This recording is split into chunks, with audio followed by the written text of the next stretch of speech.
Hi. So I just got back from vacation in South Africa and I took a ton of reference photos. I thought it would be fun to make an elephant, but just kind of go crazy with colors and then pen details. So I went ahead and this was kind of my practice one. And we're just going to do basically a palette cleanup with all of the paints that are still in my palette. As you see, once I wet them, they all just come back. It's super fun. Um, so these are Dr. P.H. Martin's. They are turquoise blue, moss rose, and grass green. So it's not going to look exactly like that, and that is okay. Also, when I put the outline on, I did it a little higher this time than I did last time. So I'm going to go ahead and paint or tape down my border.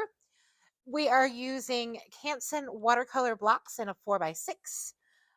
So I have already transferred the image on using graphite paper.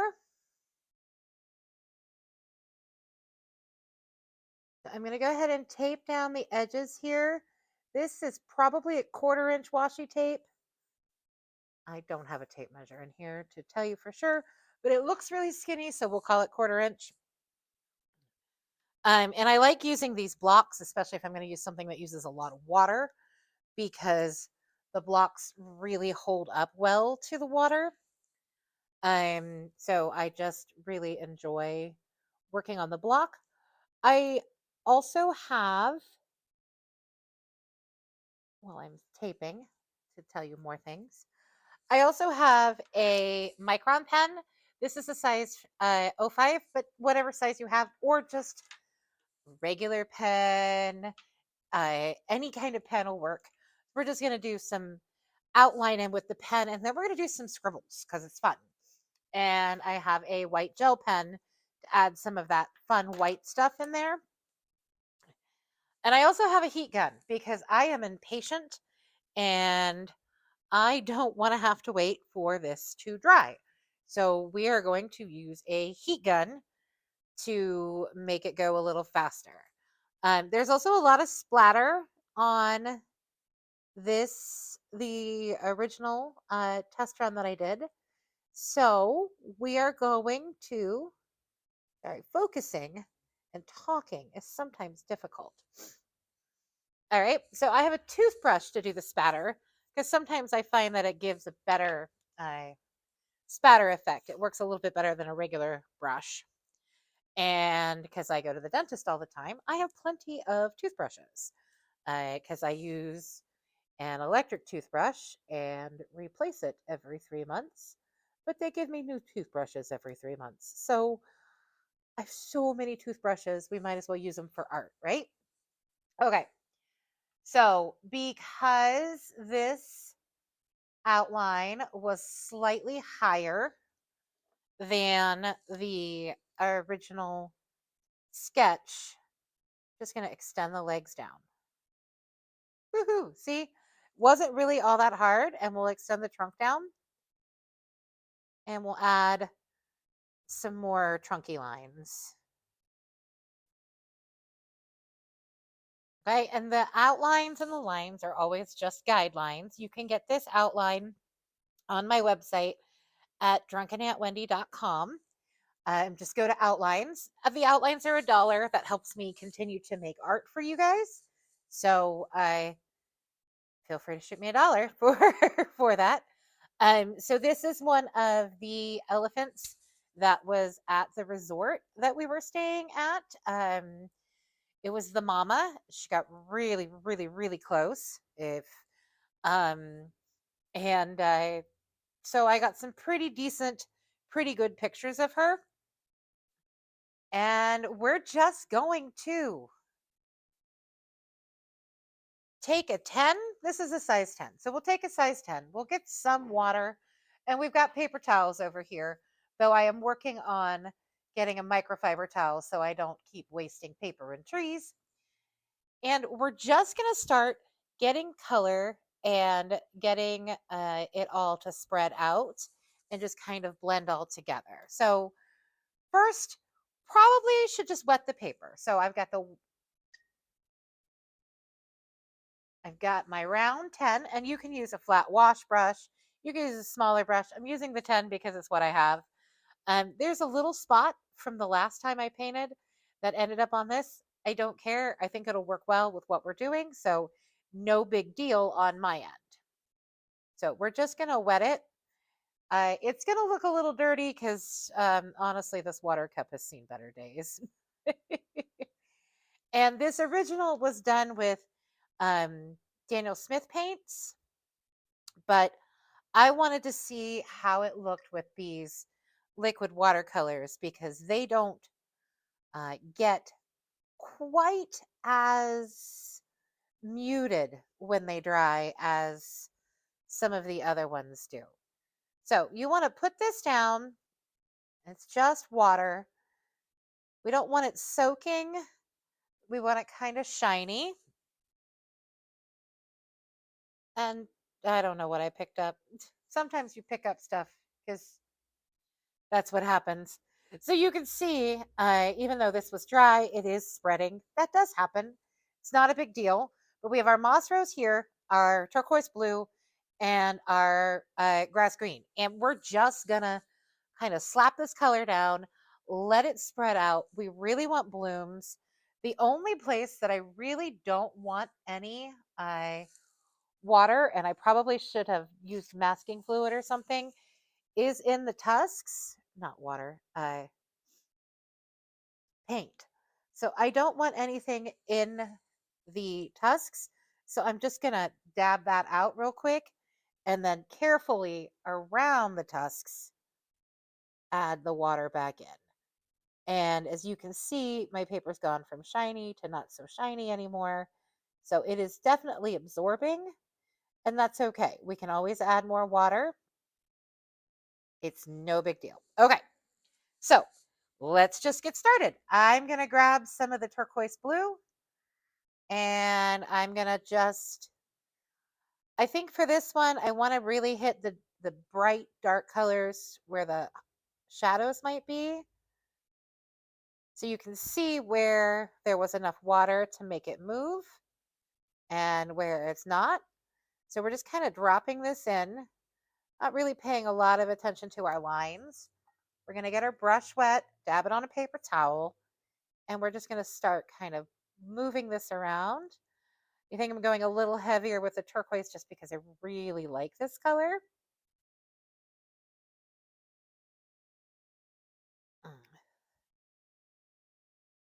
And I'm getting a little bit more water because I want to thin it out down in here. And I'm dabbing in some places and I'm actually brushing in others just to get different textures. As you can see, dabbing does this and brushing does this.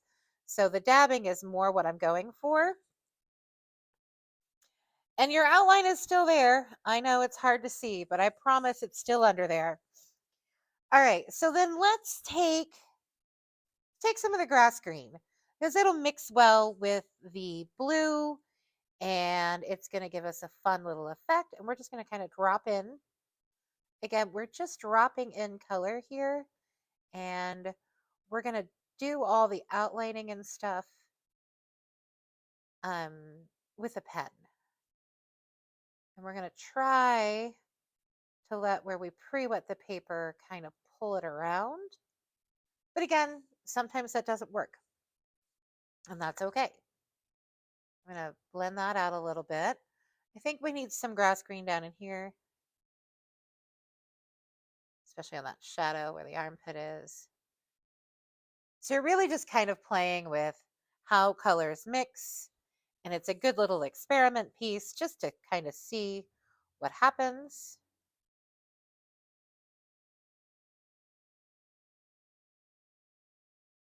And anywhere you think it's too dark, you can always take a paper towel and lighten it up by just lifting it, or you can lift it with your brush.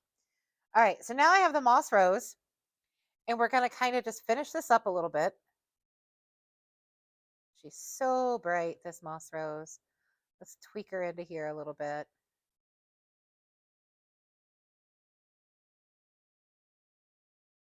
And I managed this time to really keep my tusks from getting into the color. See how pretty this moss rose is when it mixes with the turquoise blue? We get these lovely purples. All right, we're getting water on the brush and we are just spreading all that out. It doesn't have to be perfect. The only thing we're trying to do is avoid those tusks. And as you can see here, I didn't. So it's not that big of a deal if you don't. If you miss it, it's fine.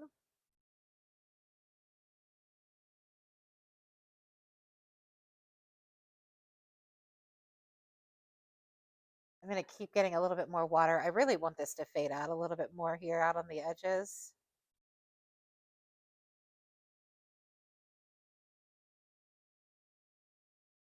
And I'm leaving a few little white spots because they're fun to me.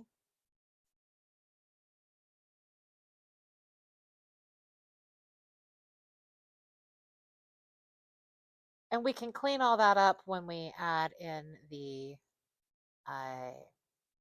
pen details. So this is really just an explosion of color. You can kind of move it up and down and spin it around a little bit. I'm hoping I will still be able to see the outline when I am done. I think I went a little nuts.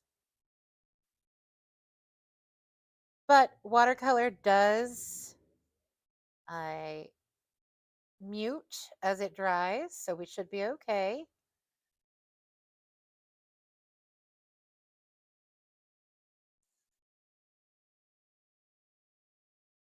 And I'm just playing with, I want to bring some of this over into here so it doesn't look so disjointed. And we're going to see how this all blends out. Now, I have no patience. I have a heat gun. I will turn off the sound, but we're going to make this dry and make sure it's fully dry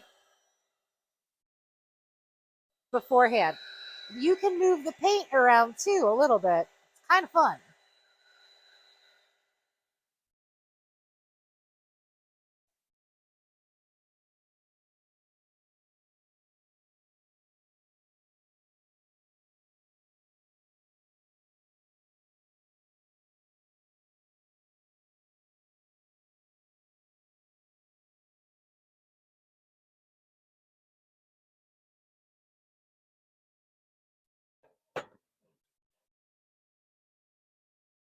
Ah, hey, I might do that all the time because that is so much faster than anything I normally do. All right, so now we have to try to find our outline in this mess. And thankfully, I have this one here. I may lay it over top and I may get another piece of graphite paper and redo the outline. I don't really want to do it with this one, but that might just be the only option I have because I didn't bring the outline with me. Because I just want to make sure I have all those lines kind of just the major outline done the correct way. So let's see what happens. So I have my 05 Micron pen, and I'm just going to start outlining what I can see.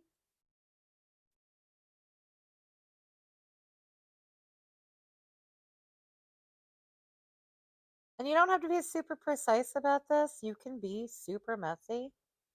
It is totally okay. But you really, really, really want to make sure your your painting is dry before you come on with this pen because it really can damage your pen and that's not fun and da da da da.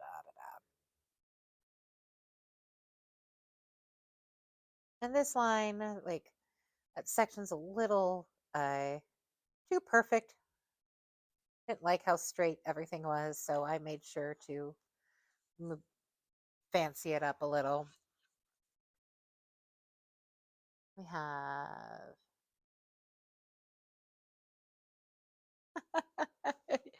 and it's really, really, really hard to see the outline that I did on here. So we are really and truly making our best guesses as to where things are. So I think the top is right around in here. I'm kind of seeing it. And then the ear, and you know this is an African elephant because its ears are shaped like Africa. That's what they taught us on at one of the locations that we went to.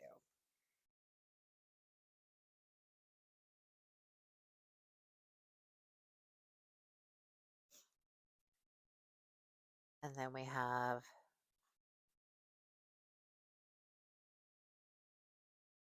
one leg, which you can see, and then we have the leg that's behind.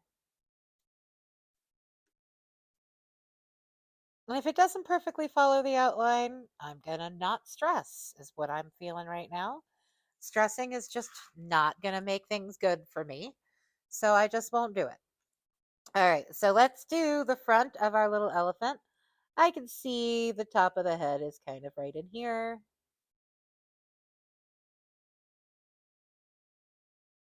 And hopefully your outline showed up a little bit better. I might darken it next time so I don't have to worry about this. So we've got that, and then we've got him going up into here. And we're gonna have the side of the head and kind of the flappies of the ears. And then the only thing that I'm really concerned that I can't find is my eye. So we're just gonna, so when these things happen, all you gotta do is adjust. I know that sounds silly, but from right here to here is where our eye is. So I'm just measuring with my fingers. Yeah, I know my fingers might move. It's okay. We're gonna like girl math this. So I feel like the eye is right in there.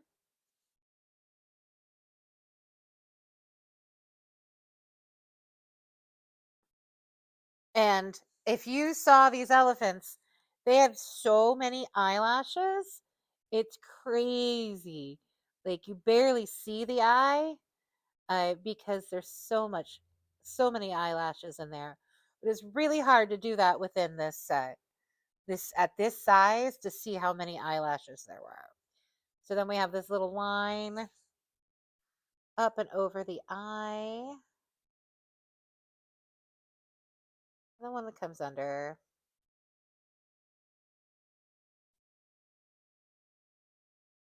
So all of this here, those are scribbles. They're on your outline, and you can do them however you want. So what I'm going to do, we forgot about the fact that there's a second ear. So I'm going to go ahead and mark out, here's our second ear, and then bring this face up like this. And then I'm going to just do cross hatching in this second ear to make it darker. And I want some shadows. So we're going to add the shadows with the pen.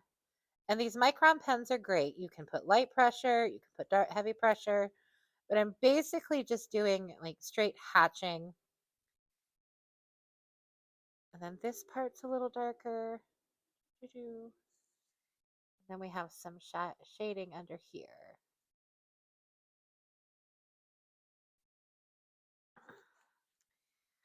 Now, with the ears, he's got these little overlaps. It's a she. They didn't want to have any males because if you have too many elephants in a reserve, they're actually so destructive. They will tear the whole place down. So they didn't get any male elephants because otherwise there would just be way too many elephants. So what I'm doing here is I'm just adding the creases of the ears with the pen. That's why I like using pens. I am just adding some shadow work just with the pen. So we'll make this like a little bit of a shadow, and we'll add lines here to show if there's like a wrinkle. So you can get a lot of fun stuff with just the thickness of your pen lines. We'll bring this one up. We're not being super precise about this because, well, we don't have the outline showing through, so we're just going to kind of see.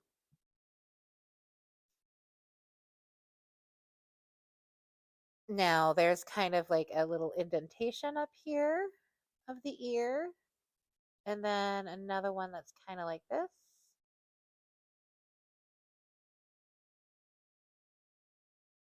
And where it connects, it's actually going off the page, so that's okay. We'll just bring the ear down and bring the head up. Then we want to add some scribbly scribbles here to give us some of the dimension of the face.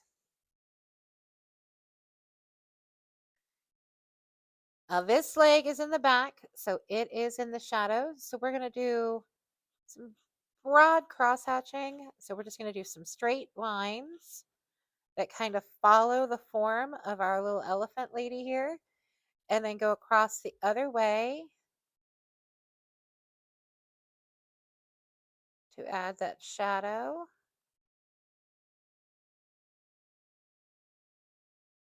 Maybe extend them a little further out. Put a few more of these and kind of taper them out. See? See how we're getting form just by doing some pen lines and stuff, and it's just kind of fun. There's not a whole lot to it. So we're going to do some squiggles up in here.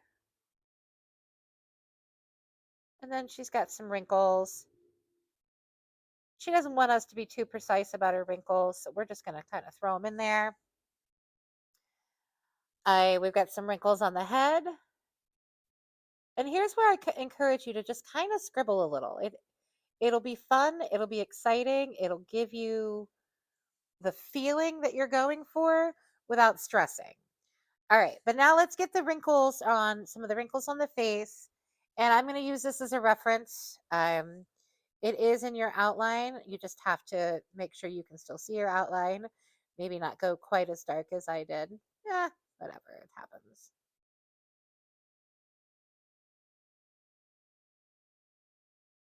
Okay, so then they have all of these lines that go horizontally across the trunk.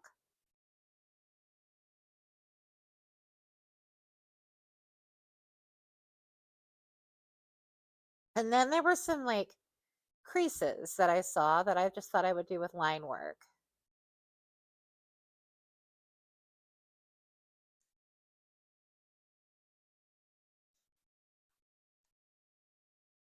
Now, the tusks, I don't want to do a lot of shading, but I do think they're a little too bright white. So I'm adding a little bit of shadow with the pen just so you can see them. Now, for this one, her sister was there. They called her the auntie, and she only had one tusk because they had broken it off each other while playing. So that's how much force they have with these things. It's a little crazy. We got the ears going. All right. And you can see how this is like the shape of the continent of Africa, which is really cool. Let's give them a little bit more scribbles. I don't want you to be too precise, just scribble. All right, so now you've done your black pen work. Let's do our white pen work. I always want to check the white pen. I checked it on a piece of, okay. Sometimes my white pens like to be difficult. So let's put this where we think there's going to be like highlights. So I want to do some on the ears. And you'll like, once you add this white, it really, really helps bring out what you're doing, and it pops. And again, they're just kind of scribbles.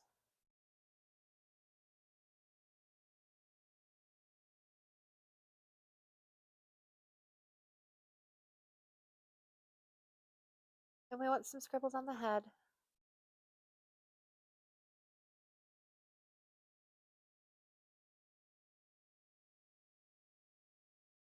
A couple on the nose. I'm going to give her a little highlight in her eye. Haha, there it is. Wow, that really popped it, didn't it? And then when I want to put some on her back, and sometimes my white gel pens are just, I use them on my thumb to get them going again. These are not the best quality pens.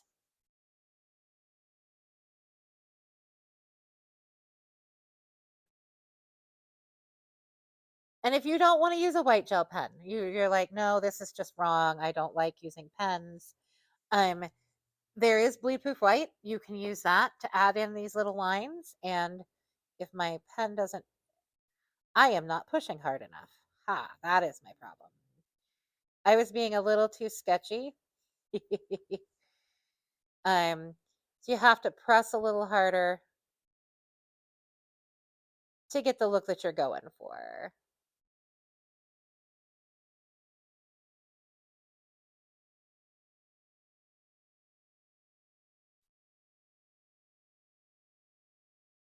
So I think this is really fun. I'm going to put some more, I'm going to kind of put where we missed a little bit with the paint on the tusks because I just want those tusks to look really pretty. And I'm going to do a little, like I'm really just kind of doing scribble lines. I don't do Zentangles, but I'm tempted because I do like the way that looks. And I think we could really incorporate that into some watercolor work. If you can wait until it's dry, then you can have some really fun things with that. All right. So now we want to check and see if there's anywhere else that we want to darken the lines so you can really see them. And I'm going to add a little bit more dark in here.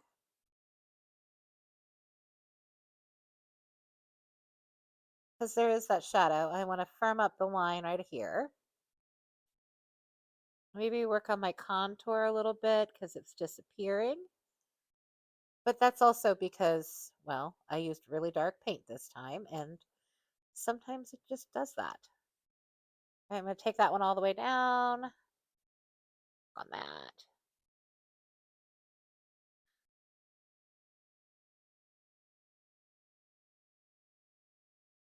And anywhere you kind of want a shadow, you can do with just the gel pen itself, or not the gel pen, the Micron pen. Or you can add lines to work it. I like the way you work it. Okay, so that's the main part. It's done. So we added spatters on here. So let's add some spatters. See, you want to make sure your colors are nice and wet for that. And remember how dark the teal was? Like it is really faded out. I think we have a lot of pink in this. I don't necessarily know if I want to do the pink. But let's do the blue, the turquoise, and then we'll do the green and we'll see what we think of the spatters. And if we need to add in some of the pink spatters, we will. So all I did was just get the spots on my palette nice and wet. And this is going to make a mess. So watercolor is washable. That is the bonus. But it may get all over your desk and everything. So as you can see, that is what happens here. And I may do some white spatter as well, just because I feel like we lost a lot of the white. All right, so I've just gotten this nice and wet. I'm going to dip the brush in some water too, because that helps. You don't want it to be straight paint. Okay, now you're going to take your thumb. I hope you don't care what you're wearing or your nails. And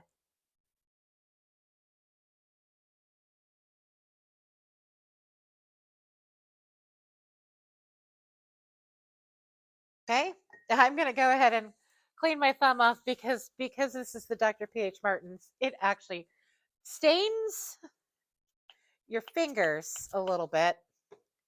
It'll come off eventually, but I'm going to have a blue thumb for a while. And that's okay. I'm not super upset about that. All right, so I like the blue dots. I want to make sure this is really clean. Make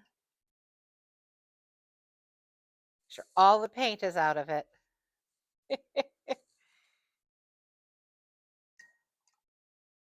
That is the one problem. Toothbrushes are harder to clean. And I'm going to get some bleed-proof white because that's the fun of painting.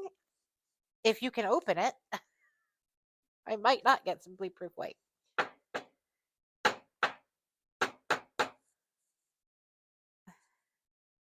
Ah, it was just being real persnickety there, huh? All right, so I've cleaned my brush. That water's pretty blue. We'll use this instead.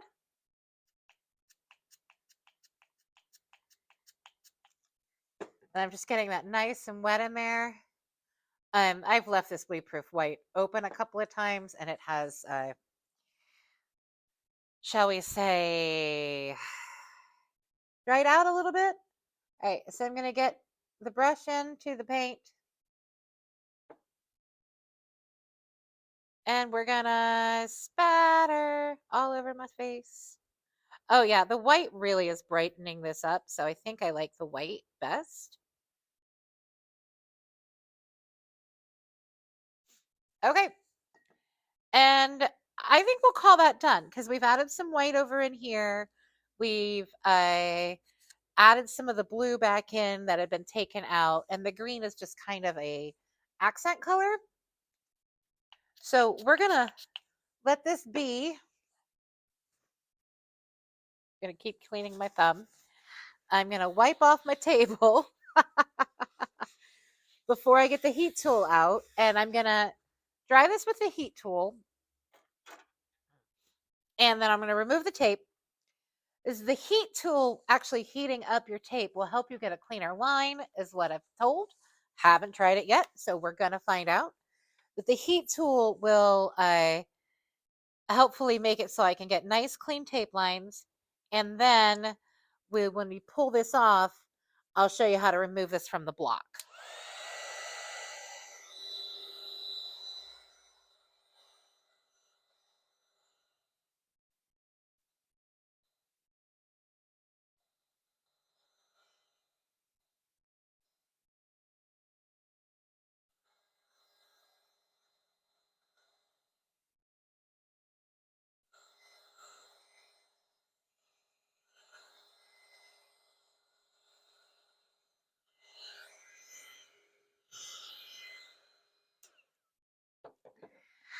I actually have the heat gun for when I was making soaps to shrink wrap my soaps. So now I use it for this. All right. Oh, but look how satisfying that clean peel is. Ooh, so nice. Let's do the other side.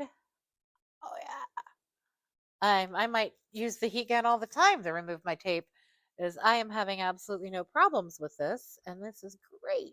Look at that.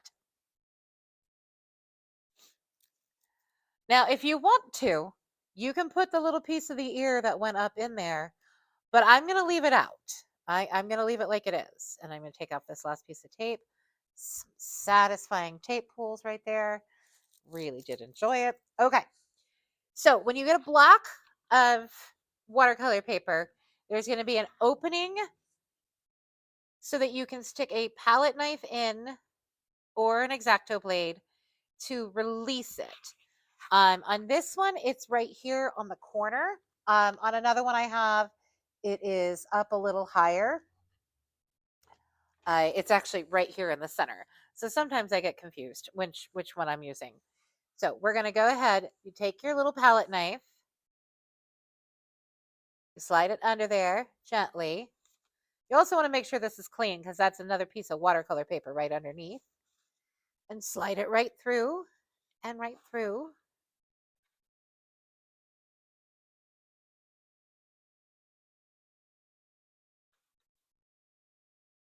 And there you go. There we have our super colorful elephant. It's just a fun little thing to do. So hear them together. You can decide whether you like them more muted with this. This was a Mayan orange, quinacridone gold, and ultramarine blue. And this one, as we just did, was moss rose, grass green, and turquoise. I think you can do these in any amount of colors that you want. I think it's super fun. Don't forget to sign it. I like to just put my name on there on the white part. So if they frame it, my name is gone, but they know they have it. So there you go. Super fun, super colorful, bright elephants with um paint scribble lines. One last thing, I lost a little bit of the brightness there, so we're gonna put that back in. What do you think? Make sure you let me know if you paint this one, and I hope you had a great time. And put the cap back on your bleed-proof white. See you next time. Bye.